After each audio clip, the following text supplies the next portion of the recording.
Magandang gabi mga kapuso. Ako po ang inyong Kuya Kim na magbibigay sa inyo ng trivia sa likod ng mga trending na balita. Isang kakaibang ulap ang naispatan at nalitratuhan ng isang astrophotographer mula sa Bataan. Ang napakalaking ulap, dapat bang katakutan? Abot langit ang pagkamangha ng mga netizens sa litratong ito. Isang napakalaki at pahabang ulap na halos sakupin ng isang bahagi ng Manila Bay. Hindi daw ito hinugot sa isang science fiction film, kundi kuha ng astrophotographer na si Rob Kirby mula sa kanilang bayan sa Mariveles, Bataan. Hapon itong June 15 na magsimula raw sumama ang panahon. Nasa bahay po ako muna nandun. Nakakarinig po ako ng ulog. Lumabas na ako. Dito na raw tumambad sa kanya ang napakalaking ulap.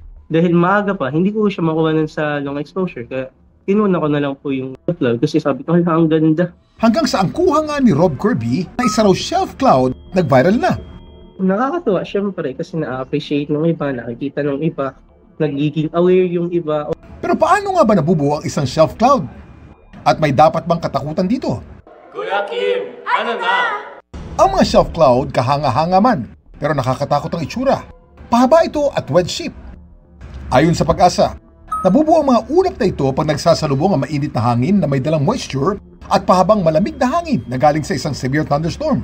Yung malamig na hangin, tinutulak itong mainit na hangin pumataas. Yung mainit na hangin na nagkakaroon ng pagbuo ng mga ulap. Yung shelf cloud na yan ay isa sa thunderstorm at ito yung nagbibigay ng malakas na ulan at malakas na hangin. Inaasahan talaga yung kidlat at ulog. Samantala, isa ring kakaibang cloud formation ang naispatan sa Naga City nitong June 14. Ayon sa nakakuha ng video na si Jethro Gregorio, tila umiikot at bumababa raw ito. Kaya't napagkamalan nila itong buhawi. Mabuti na lang daw at hindi naman daw ito tumama sa lupa. Pero anong klaseng ulap kaya ito? Ang namataang cloud formation sa Naga City, posibleng isang funnel cloud para itong buhawing nakabitin sa langit pero hindi ito tumatama sa lupa. Gaya ang shelf cloud, ang mga funnel cloud ay nabubuo rin tuwing may bagyo o thunderstorm. Ang hangin sa iba't ibang taas ng ating atmosphere ay nagkakaroon ng pagkakaiba sa bilis at sa direksyon na siyang nagdudulot ng pag-ikot ng hangin.